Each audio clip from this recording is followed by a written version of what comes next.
So here's a vein of the primary kaolin. You could see there's still some quartz and mica in it that did not decompose, but the feldspar has decomposed to become kaolin.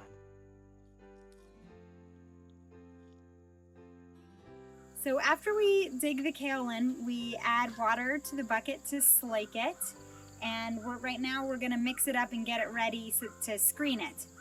So we have this mortar mixer and this very fancy tool, which is the lid to the 5-gallon bucket with a hole in it, so that we can put it around the mortar mixer.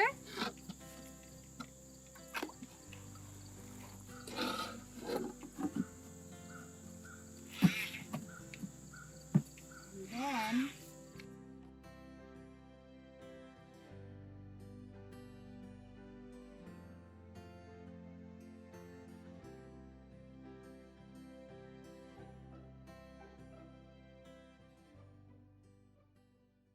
so we've made the kaolin into a slip, and we'll run it through a screen, and we have a couple of different size screens that we use, and this one is the coarser one, and we sort of work our way down from there.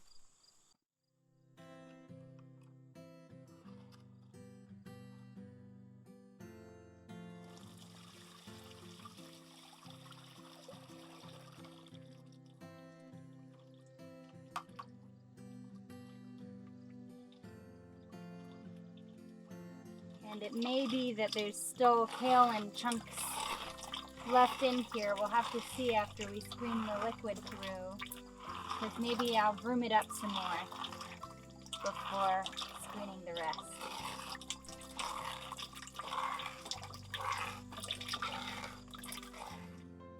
So after we've screened the kaolin slip through a couple of different size screens, the next thing we do is we ball mill it to make it finer. And with using local materials, a lot of what we're playing with is particle size.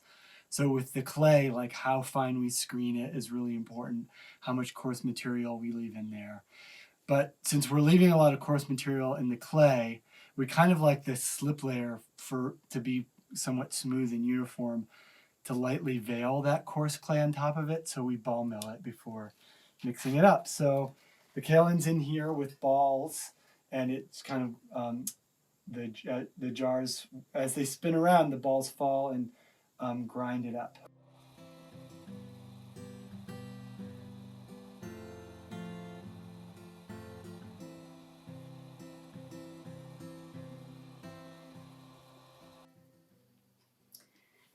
Hi, I'm Naomi Dalglish, and my husband Michael Hunt and I together are Bandana Pottery. And I'm sorry that we can't be with you in person this weekend, but hopefully instead you get to get a little taste of our studio here in Bandana, North Carolina. And I hope wherever you are that you're doing well. Today I'm excited to share with you one of my favorite ways of making pottery, which is throwing off the hump on this Korean style kick wheel. And what is kind of unique about this wheel is that it's completely made of wood. You can't really see the flywheel from where you are, but it looks very much like the wheel head up here, which is just a solid piece of clay. And so it's really easy to get the wheel going and kick it, and it's also really easy to stop it and go the other way. So what that means is when we're throwing, it's also really easy to stop the wheel if you exert a lot of force on the clay. So there's a lot of different ways that we deal with that. But we did purposefully choose this kind of wheel because we really love the kinds of pots that this wheel teaches us to make. Not that you couldn't make similar pots on a different kind of wheel, but because this wheel does stop so easily with a lot of pressure from your hands, it's very responsive, and it also requires that we use quite soft clay. And in some ways it's a little bit more of a mix between hand building and throwing, which both of those things we really love to do. So the first way that I get started, I'll show you how I wedged up this hump of clay, because that's an important part of getting started. So right now I'm preparing the hump of clay that I'm going to use to throw off the hump. And I'm spiral wedging, which is a really great way to wedge a larger piece of clay where really I'm just dealing with one little section of the clay at a time. So it's just a little turn with each push down. Now, one of the issues with throwing off the hump that people often have is spiral cracking at the bottom of the pots.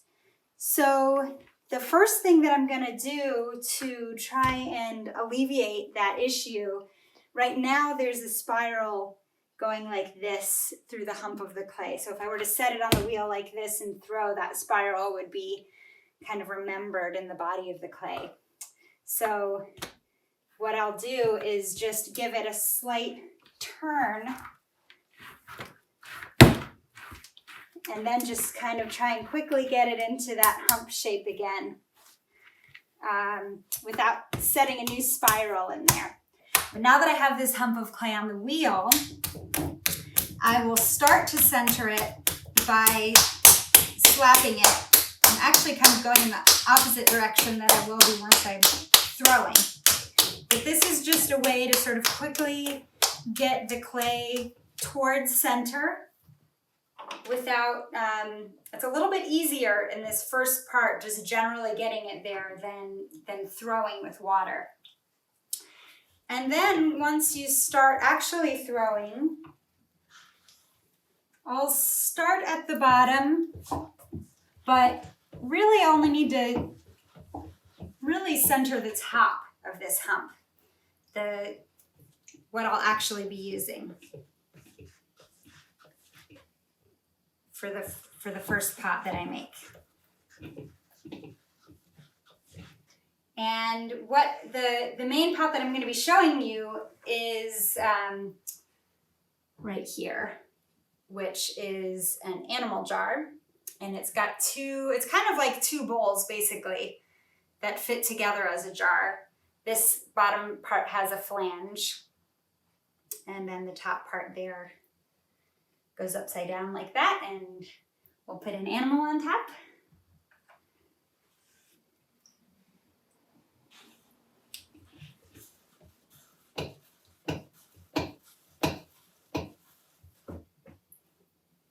Now, one thing that I spoke about a little bit while I was making the wedging up the hump of the clay is how we can get spiral cracks when we're throwing off the hump. That's something that people often run into.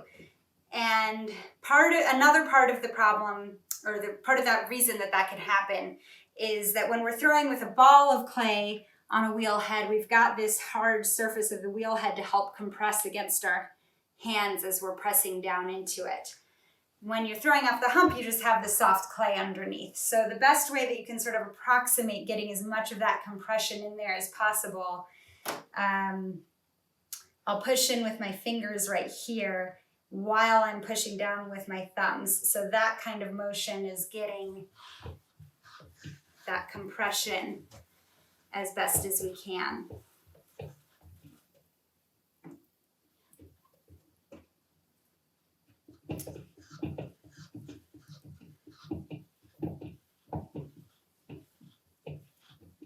And in this first pull, start to get the general shape of the bottom of this animal jar.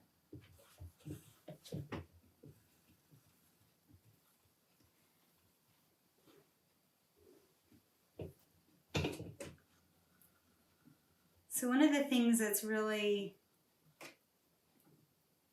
enjoyable about using this kind of wheel, it's going slower, and it's a little bit easier in a way to sort of catch what's happening along the way.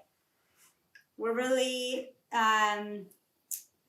excited about the kinds of soft, wide, sometimes irregular gestures that can happen in the soft clay as the wheel is turning slowly. So what I'll do before I get any further, I've pretty much done my first pull, and the whole wall of this pot is still pretty thick. Really any pot that I'm throwing after my first pull, I'll deal with the rim, because the rim is such an important part of sort of articulating what the pot is about. This part, the rim for this part of this pot is going to be the flange. So this chamois is helping me to deal with all the different angles that I have in the flange here, which is this flat spot right here for the lid to sit on, and then the flange that sticks up in the middle, and then also a little bit of the outside of the pot there. If I get the pot exactly where I want it and then I go, oh wait, I need to put the flange on there, it's a lot harder, because this move is definitely, put some torque on the pot. So it's nice if you have a lot of like strength and structure underneath there, just right after the first pull. And then now I can go in and thin the walls a little bit and get some more of the throwing lines and form. I tend to use pretty broad sections of my fingers while I'm throwing. That can be something that's really interesting to mess around with. These tools are so amazing. You've got like skinny points of contact and wider points. Like on my inside hand, I'm often using this part of my finger. And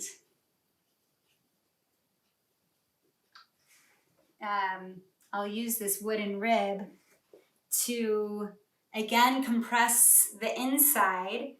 When I come in through here, I'm pressing down and compressing the bottom, but also getting some nice throwing gestures on the inside of the pot.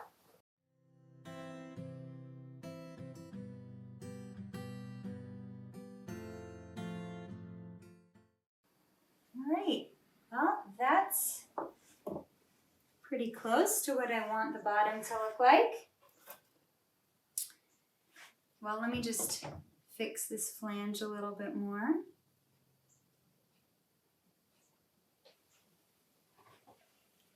And I use the calipers to measure how the lid will fit. And in this case, there's different places that you could measure to compare the lid to.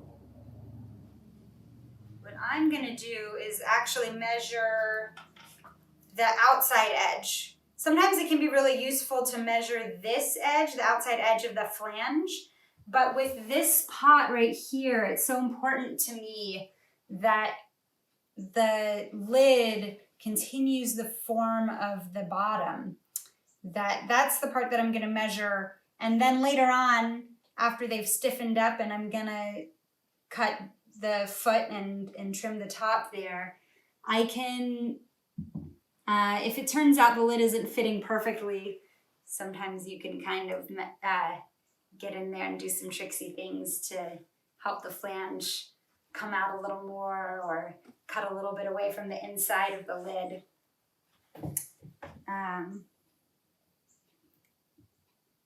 So I'll just make a mark where I'll cut that off.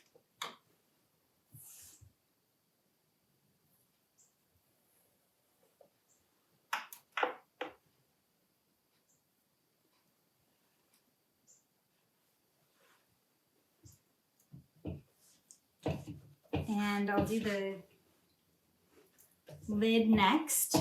And this is actually how I really like to throw these jars. As you can see on this side of me, I've got a couple of boards already going. and they're all kind of different sizes and shapes and proportions. And so rather than throw like a whole board of bottoms and then throw a whole board of lids, I kind of like doing it sort of individually like this. So along the way I can say, oh, well, might be interesting if I make this a little taller, and maybe it will have a lid with an angle change, or maybe it'll, you know, continue this spherical shape. So even though right now it's probably a little bit hard to tell that these are all different shapes, they all have slightly different proportions, and the lids are pretty different actually. So I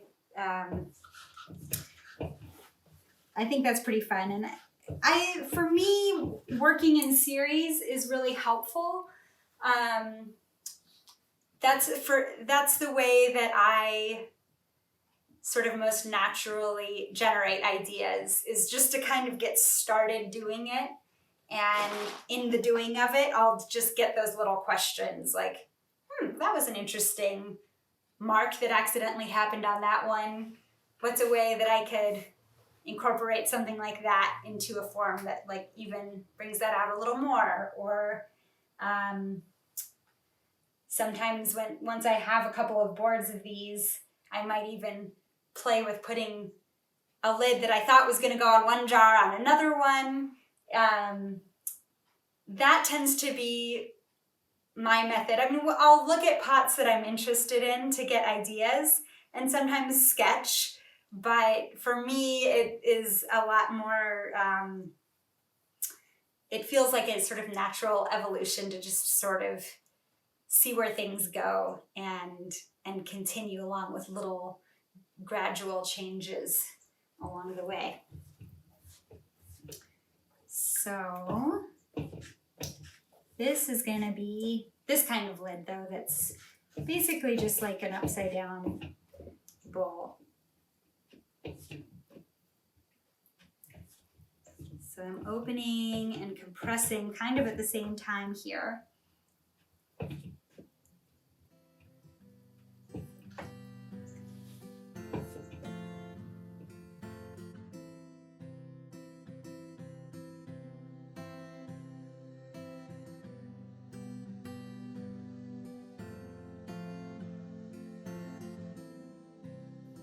So many really cool things to explore while you're throwing in this way. I think there's something just very immediate about it.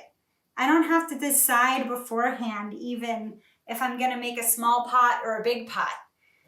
Or maybe I'll make a big pot and then a small pot.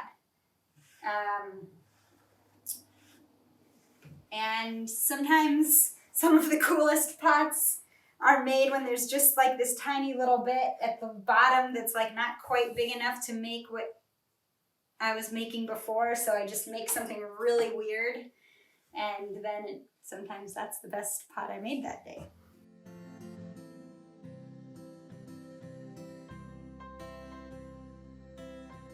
This part is a little tricky, I'm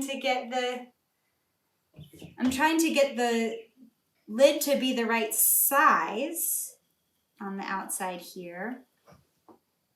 I'm measuring this outside dimension, but I'm also looking at this and trying to imagine that it's upside down and on top of that pot over there that I already threw, because I really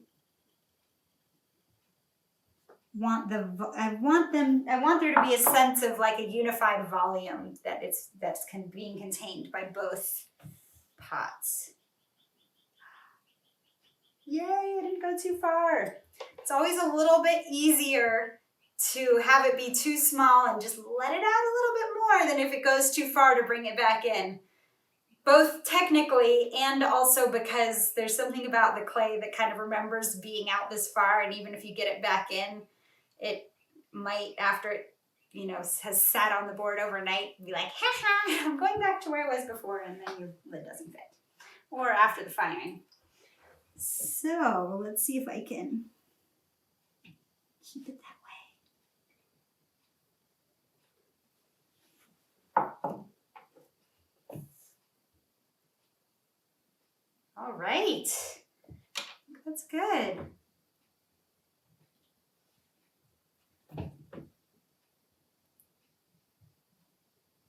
And I'll cut that off.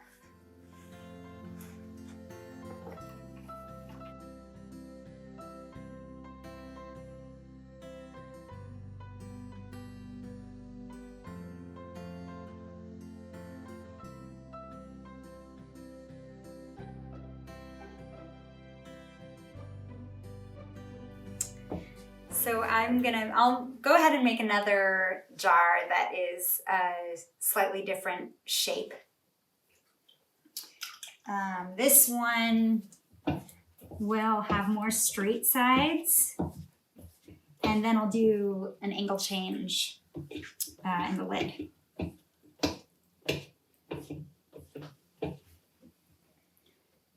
So I have to kick kind of a lot at the beginning when I'm centering.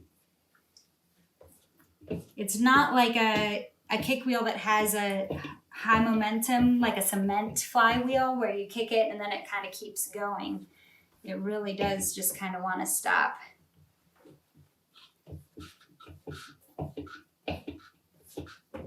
But at this point, it's really what I'm used to, and it's kind of nice. I feel like it has sort of naturally, as I'm kicking sort of towards the beginning of a pole,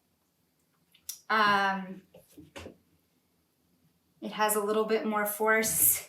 And then as I get up towards the rim where I might want to be a little bit more delicate, it naturally slows down. And that's really pronounced, like if you're throwing a plate or a big platter, where it's going to be going faster as you get out towards the rim anyway, just because of the diameter.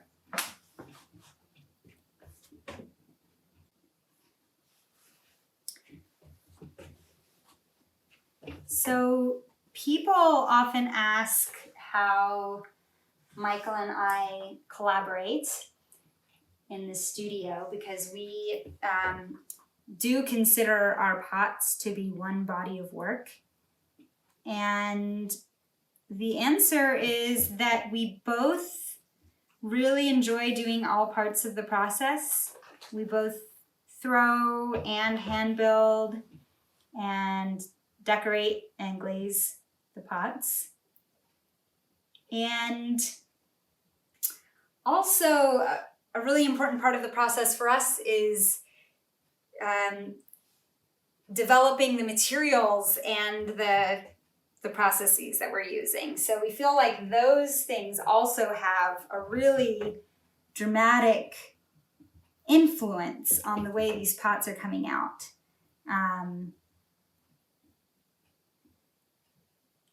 Our pots are a lot about like this dark wild clay that we have that's layered with light slips and transparent ash glazes in the wood kiln. And so even while we're starting to make the pots, we're thinking about what kinds of things we're doing that are going to sort of reveal those qualities of the materials. So in a lot of ways, we think about it as a collaboration between ourselves and the materials and the kiln. But we do also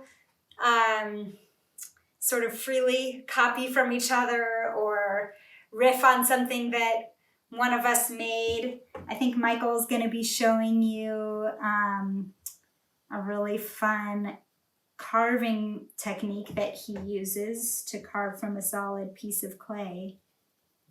And that partly came about because I was making some smaller animal boxes that I was also just making from a solid piece of clay and then cutting in half and scooping out the inside to make it into a box. And he was noticing how much he liked the quality of that carving on the inside, and started messing around with that, with making different kinds of pots.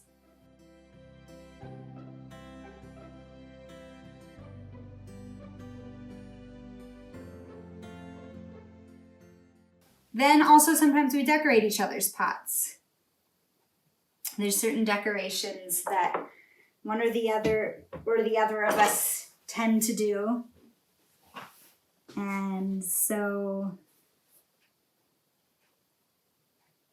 if I make a pot that I think would be really nice with some of the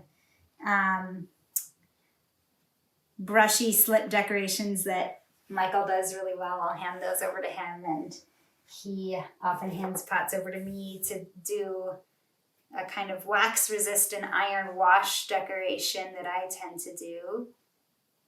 So some of our pots are made from start to finish by one or the other of us, and then some of them actually have been worked on by both of us.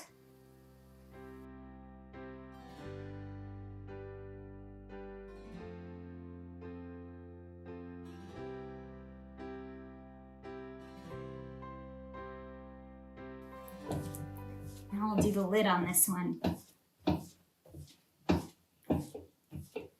Since this lid will have an angle change, it'll sort of take advantage of something that can also be a really interesting way to think about the clay while you're throwing. I think that this happens maybe a little bit more naturally if you're hand building and things aren't in the round, but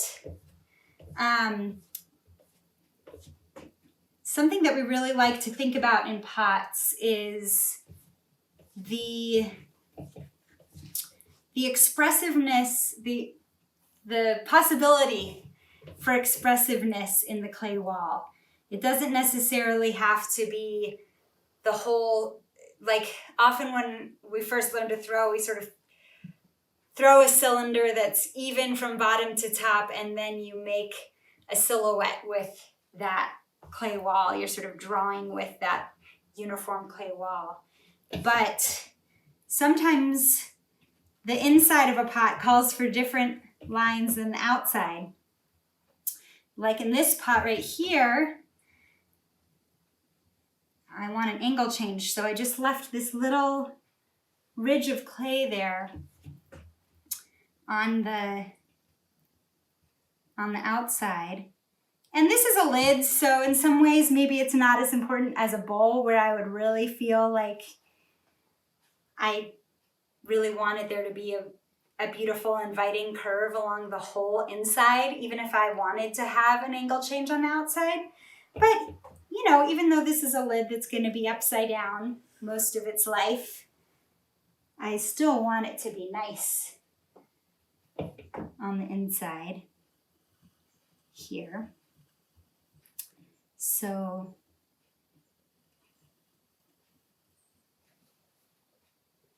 now I think this is probably still very small.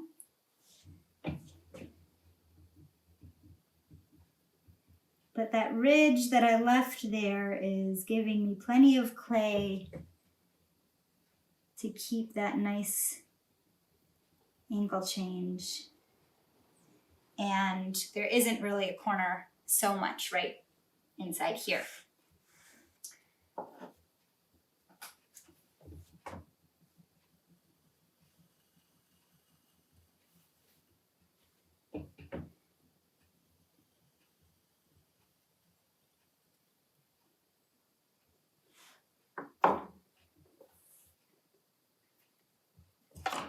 I still have a little ways to go with this one, maybe being a little too cautious.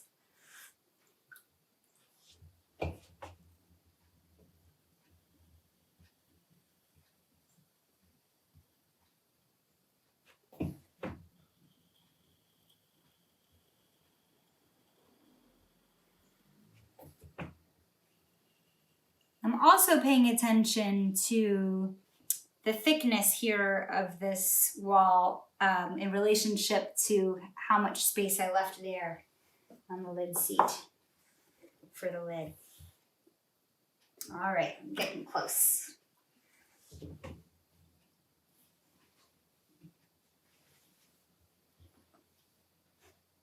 I'll do one more.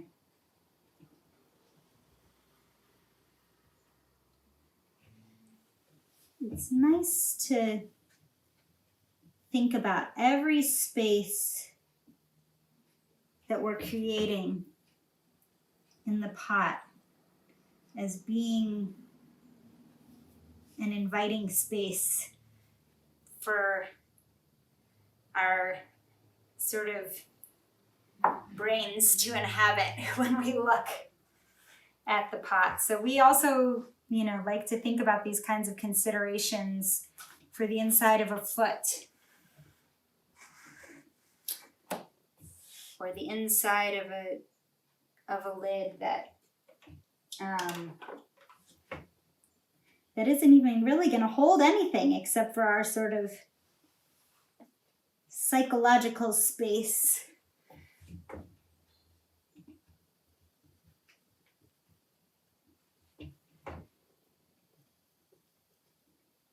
There's something pleasing when all of those details are attended to.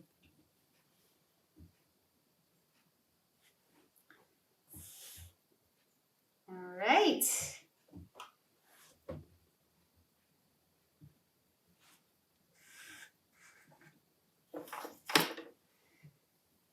So after these have set up and gotten leather hard, I'll be able to cut the feet and the lids, and that'll be sort of the moment of truth to see how good a job I did fitting them together, and both in terms of the lid fit and the form. And that is just going to be a factor of how long it takes these to dry.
All right, my jars are ready to cut the feet on. It took a couple of days because it's been kind of rainy here, but I've got some here where we've got the bottom and the top, and they fit together pretty well, so that's always good when that happens. And I'll start with the lid here.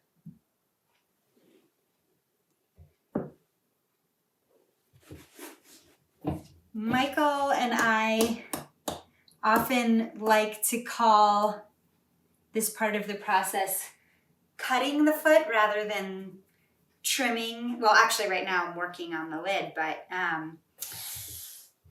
this is in a lot of ways, sort of the second half of the process. It's not really just the trimming away of excess clay, but an opportunity to help shape the pot in a reductive way. When I was throwing, I was creating the sort of positive form and really playing with the softness of the clay. And now I get to create a little bit of structure by the marks that the tool makes when it cuts the clay away, and also the texture that it reveals in the clay. We have the clay that we use is a mixture of a couple of different dark local clays that have a lot of really wonderful coarse particles in them. And that really gets revealed and emphasized when we cut into the clay. So this is a really important part of the process for us, and a really fun part. And it's really important to do it when the clay is at the right consistency. Actually, all along the way, we really pay attention to that. Sometimes we sort of joke that our jobs are sort of moisture management, because when I first started throwing, I wanted the clay to be soft enough to really express the softness of the clay. And now this part of cutting the clay away can happen really easily if it's at the right consistency, or it can be really challenging if it's too soft or too hard. I'm just going to kind of check and see if that's a good thickness. And I like these cutting planes that have been created there. They have these slightly concave marks, and that kind of creates some nice structure to the form there. It's generally round. Well, I'll show what it looks like when we get the bottom done too.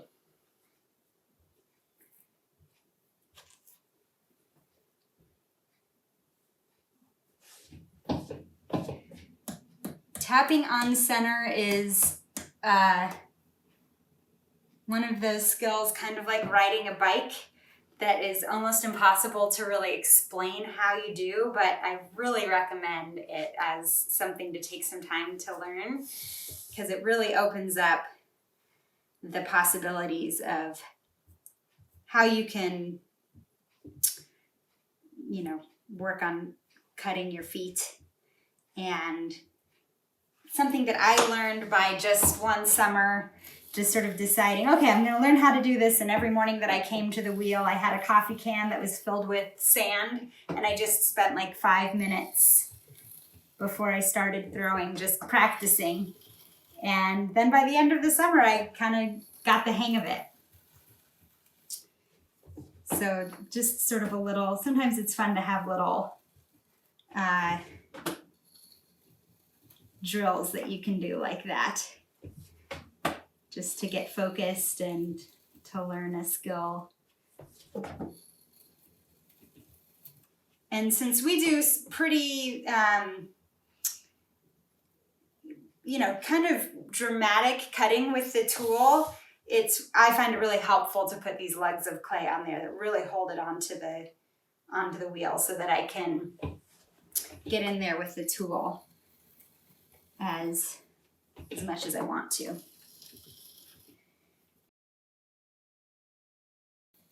When I was throwing, I had to imagine what the lid would look like when it was right side up or upside down. And now I've got to imagine what the bottom of this jar is going to look like.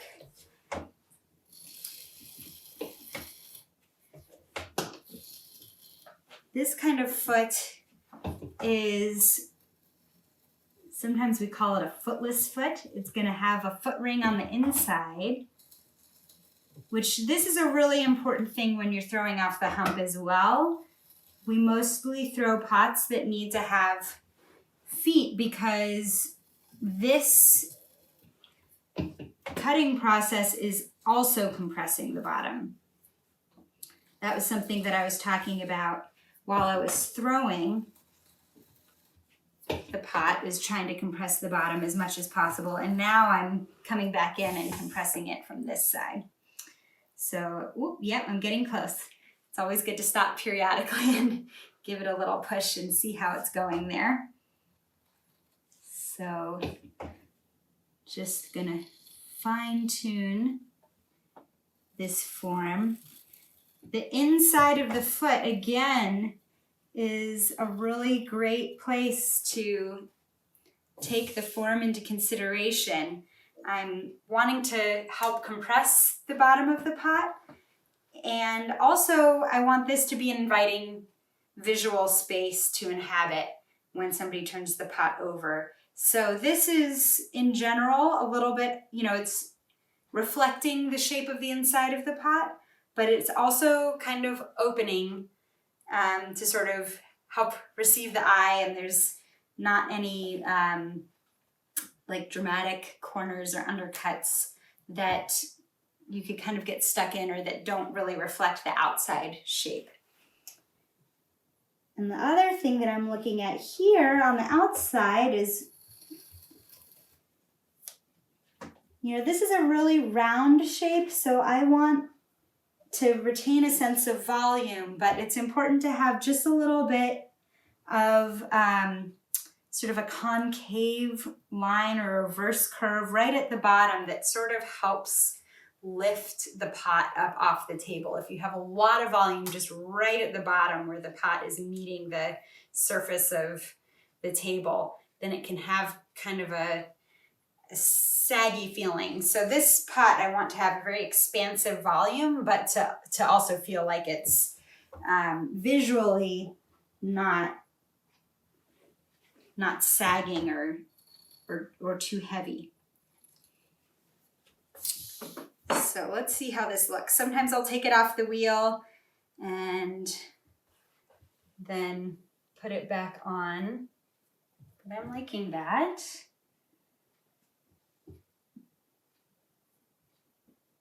And there's the lid on there, so they're both kind of working together pretty nicely, I think, sort of containing that like really round volume. And then the next thing that I'll do for this pot is to make the knob, make an animal to put on top.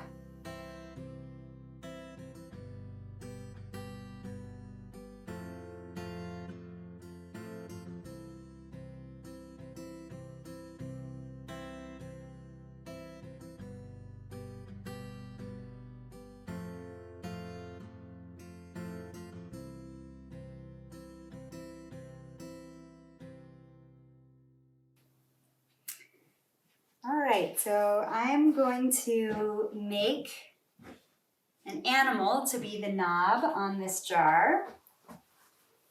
Maybe I'll make it a horse. And I really enjoy making these. I think it's really fun, and this is a place where I get to sort of explore again the kind of like softness and sometimes quick gestural pinching of the clay. And I think that making animals, using animals and decorations or forms can be a really fun and interesting way to add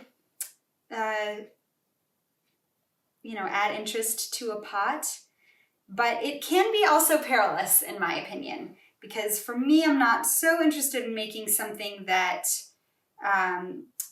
is just cute or like only sort of says something about the content, which is the fact right now this is a horse. But to me, what's really important is how it's a horse. Like what sort of formal aesthetic function is it serving, and what is it, saying about the clay or how it was made. And I think that something that's kind of interesting is often, animals are something that we all recognize, and it might be the first thing that we sort of notice about a pot. It's such a strong, recognizable component. But I think it really needs to go beyond just that content.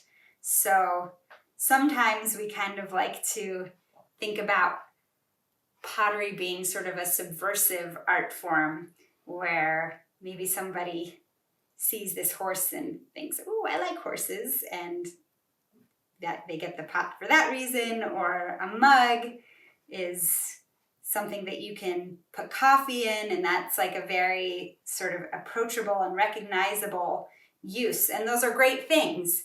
But then our hope is that when someone has these pots in their house and hopefully gets to use them quite often, that another relationship can form that is maybe even a little bit deeper. I like the way that these are sort of these kind of quickly pinched forms, and the way that this, the sort of shape of this horse is coming up off the pot and then kind of flaring again. It's sort of bringing a little bit of lift to the pot again. And then like the negative space there underneath the legs is something interesting. So let's see, I'm gonna attach it, slipping and scoring.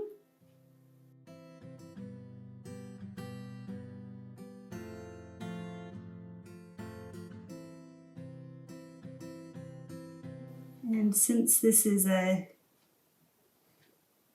knob that people will be using to pick up the lid, I want to make sure I get that attached really nicely.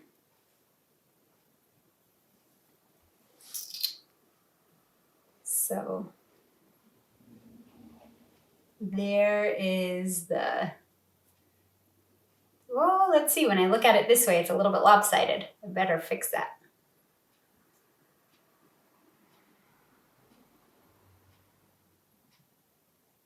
All right, there we go. It's a horse jar. We like to make pots in a lot of different ways.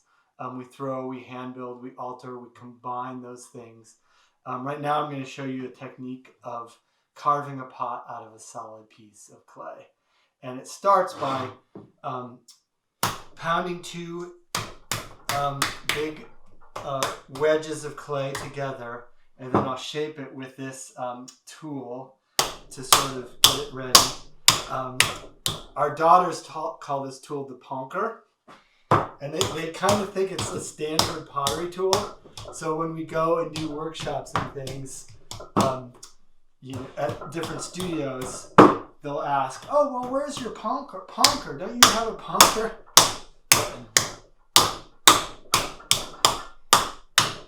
It's one of our favorite tools. So I'm just kind of getting this the size here, roughly, that I know I want this pot. And then to cut this, I'm going to use these slab sticks.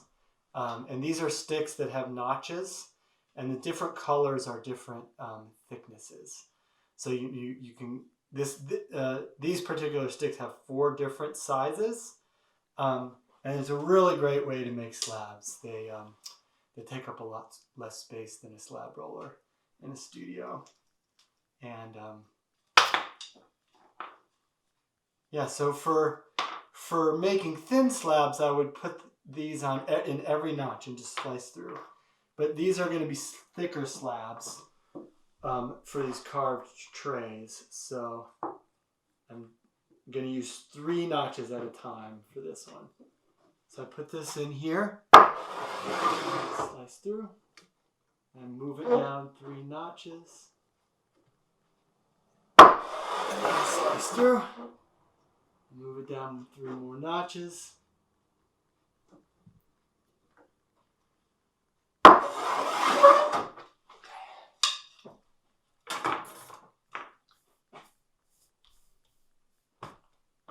little bit here.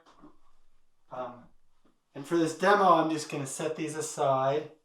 So this will give me 3 of these.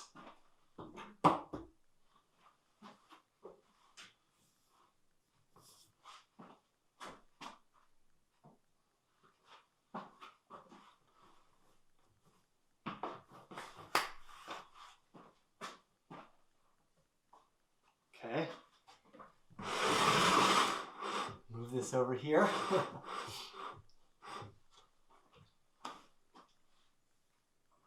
So this carving out of solid wet clay developed for us. It's sort of one of the ways that we collaborate and work with each other and work with the clay. Naomi was making some carved animals, and I just loved the clay character that the carving expressed, and really wanted to make some trays this way. And also, I've always been in love with carved wooden bowls.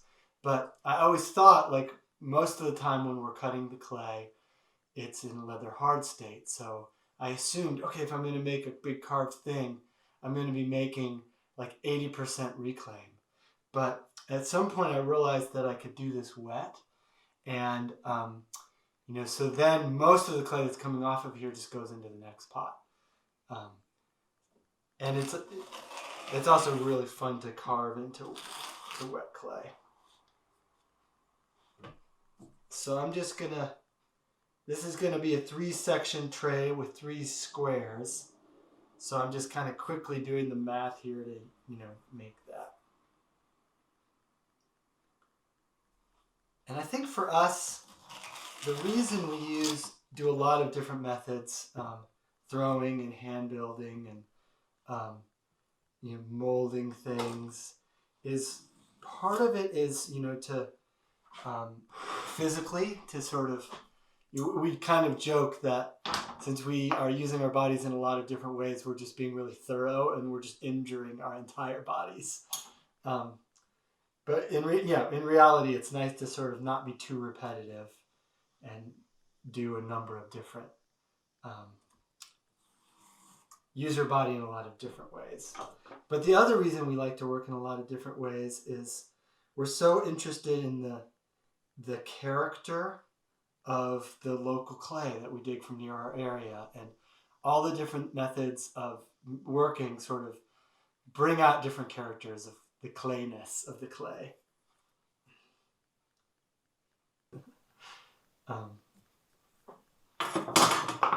So for this, I'm just roughing out this brick. And then I'm going to scoop 3 sections out.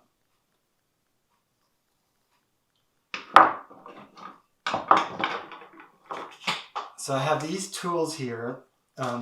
These tools are coat hangers that are bent and then stuck in the end of a broom handle. And these coat hanger tools are really great because it's this round cross section that's kind of thick. Instead of slicing the clay, because it's wet, if I slice it, sometimes it wants to stick back together again. But this round, thick cross section allows me to scoop it, and it really almost like plows the clay apart. So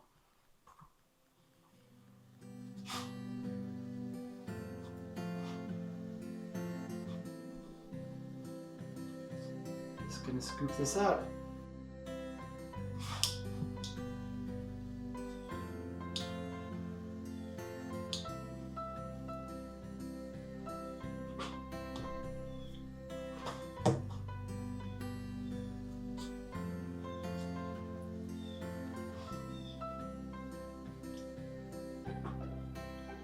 So right there, I'm pretty close. I was a little cautious and shallow in the first one here, but I can just keep scooping. And this way, there's so many, even with this one method, there's so many different clay characters that can be expressed. And I'm always kind of trying to pay attention of the marks that are made. So, one way would be to leave it with these scoop marks like this, or I could do this and then smooth it with a rib, or what I'm going to do on this one is I'm going to rough it out with this tool and then finish it with a cutting tool to kind of just articulate that shape. This particular form is based on this amazing wooden bowl that we got that's it's a sectioned wooden bread bowl, and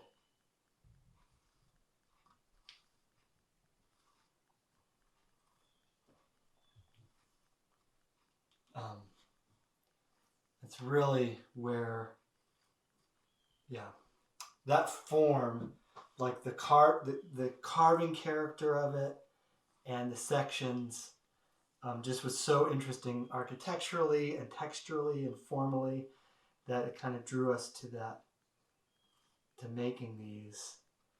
So a lot of times we might start with a more kind of sculptural, formal idea, and then kind of figure out what we might use it for later. Sometimes we start with like food, and they're like, oh, what can we make to serve this in, or what would be really nice. But sometimes we start with a form, and then kind of figure out how to use it later.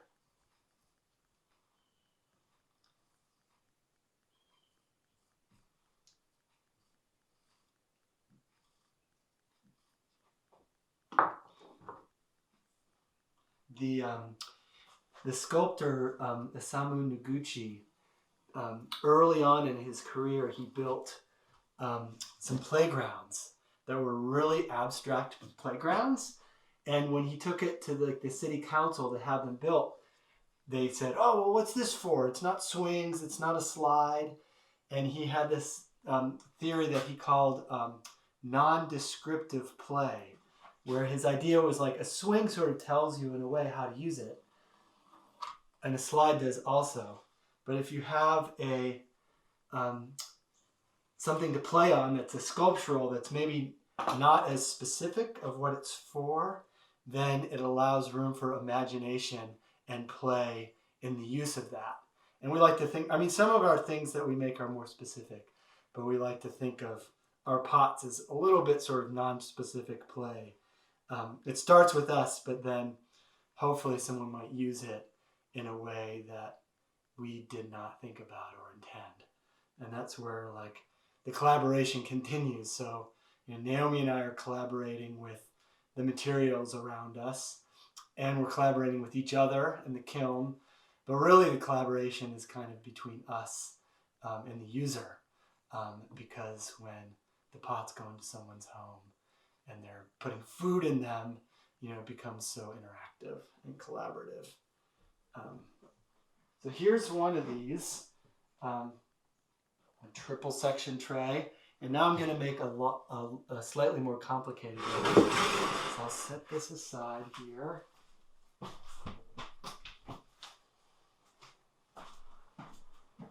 And put this longer chunk of clay here.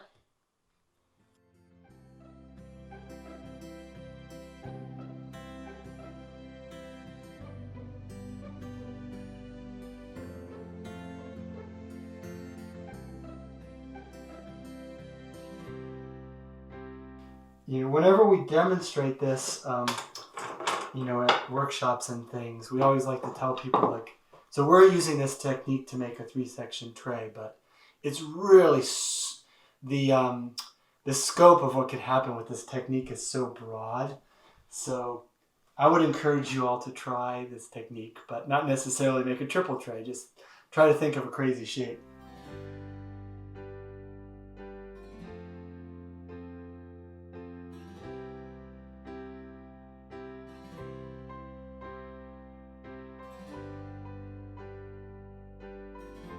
Okay.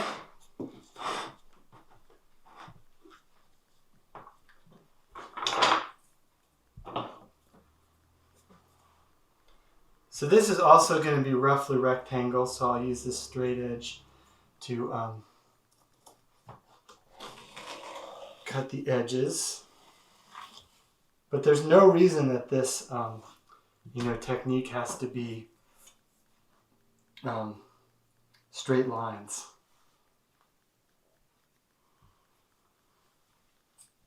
It would lend its, more organic shapes could really work also.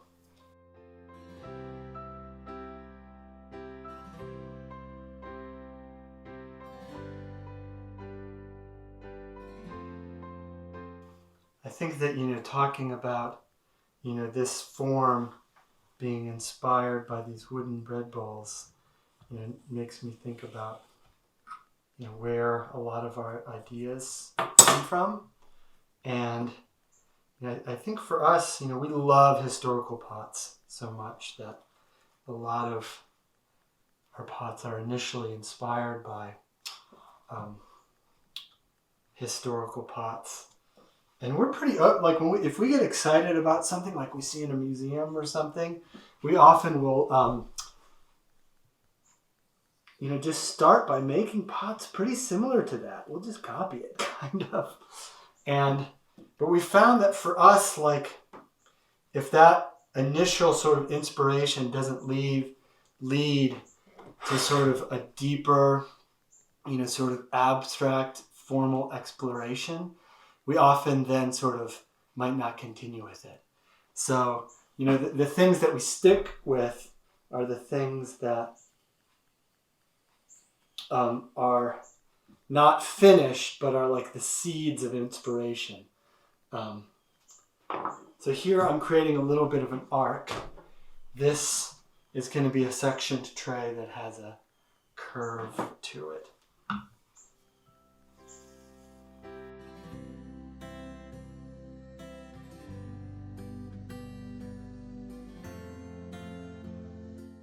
So here I'm just trying to start with a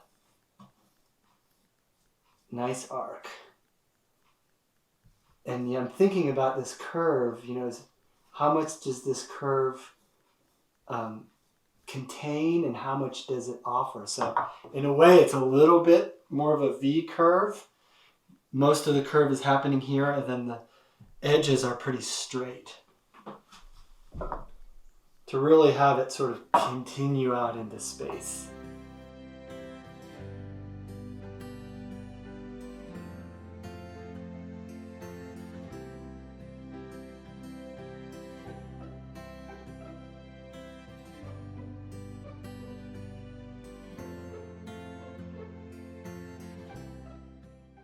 Start to, just like when Naomi was throwing the bowls, I'm starting to think about how I'm going to deal with the rim almost immediately.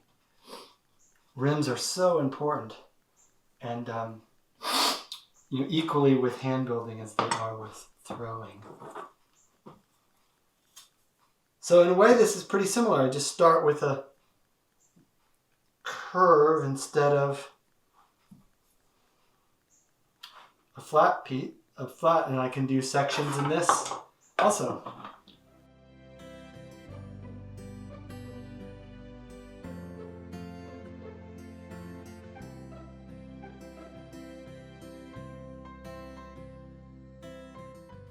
So there it's roughed out, and then I can continue.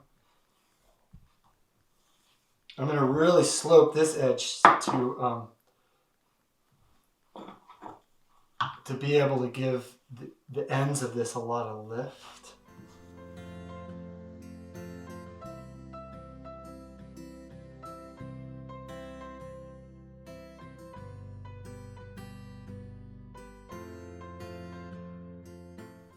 Well, what is a normal schedule of your day in the studio? Now that we're in a pandemic. Yeah, it's hard to think about. Maybe that's not such a good question. It's hard to think about normal. Well, so Naomi and I, we have 2 kids, 2 daughters, and that we just fed cake so we could sneak down here to do this. So our day often revolves around the school day. So I usually drive the kids to school, and then when I get back, we start our day in the studio, and we have a full-time apprentice. It's our apprenticeship is a 2-year program. Our current apprentice is Miki Palchik, and so after school we get started in the morning, and then work in the morning, and pre-pandemic we would then have a studio lunch. We would cook lunch, and Naomi and I and the apprentices, all eat lunch together. And that's a really good time to sort of talk about, some of the sort of broader picture stuff. We have a lot of great conversations kind of that might start by, some of the pots we're using.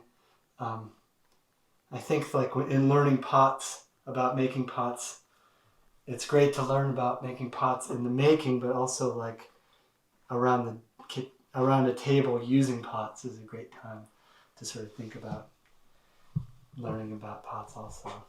And then, then we make pots after lunch until it's time to pick up the kids from school. Naomi usually picks up the kids from school, and then I continue working with our apprentice, until it's time to make dinner. And then we'll often, come down and make pots after the kids are in bed sometimes, or a lot of times for us, that's our office time. So this pot, I ribbed instead of carving. It's just bringing out a different texture. And what's fun about that is it's supported all the way down with these straight walls, so I can really push and shape it. But then I'm going to go in after and do this undercut.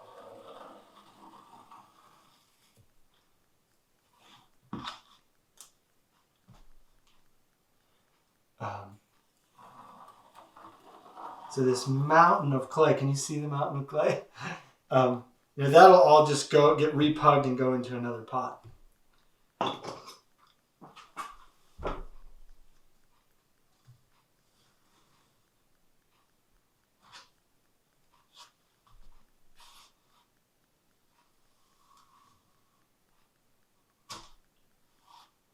So here's a slightly more formal version.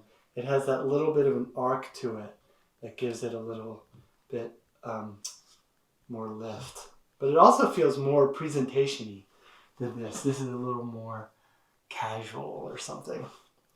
Now I'm going to cut the back of this pot. So after I carve it, I let it dry for a few days. And so then I can turn it over. And so it kind of works just like throwing plates or bowls, where I can do a certain amount of the carving wet, just like throwing, and then turn it over and do a certain amount of cutting when it's dry. So as you can see, I got pretty close here, but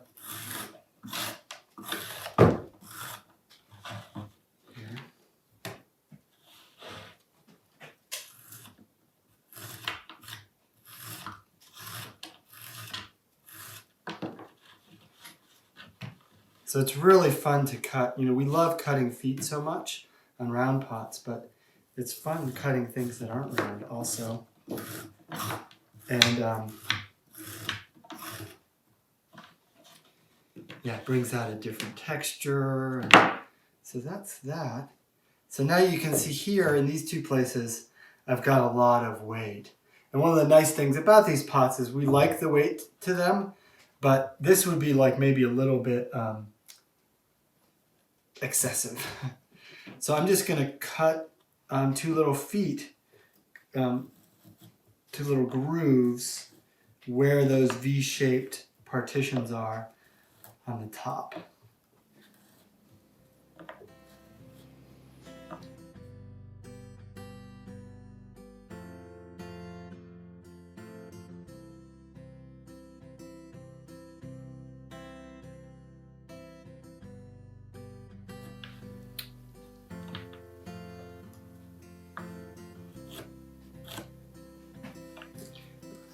With this technique, the scooping the different shapes, allows for a lot of different variation and exploration. But there's also a lot of possibilities with the feet also of different shapes. So here I have one groove in there. Then I'll do another one.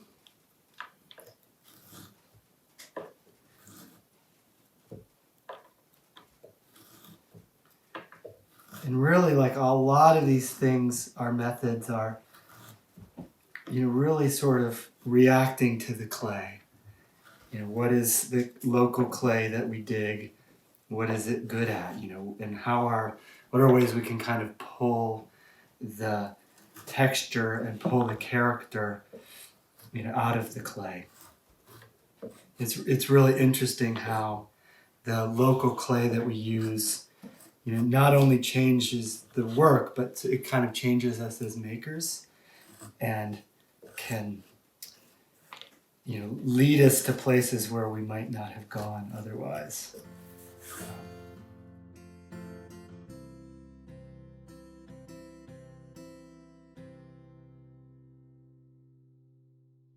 So now our slip has been ball milled, it's ready to go, and we're getting ready to apply the slip to the pot. And since we're starting off with this dark local clay and we're adding white slip to it, there's so many fun things that we can do, pattern or decoration wise with the contrasting of the dark slip and the white clay. Just a few things would be, we could brush or dip the slip on and then finger wipe through it.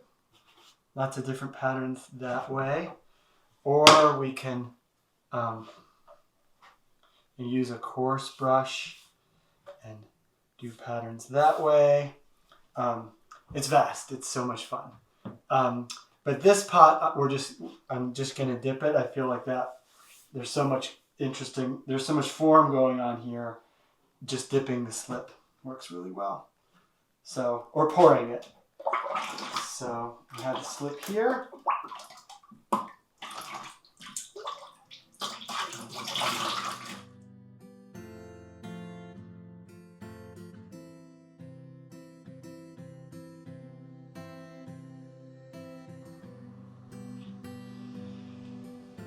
Put it down. There we go.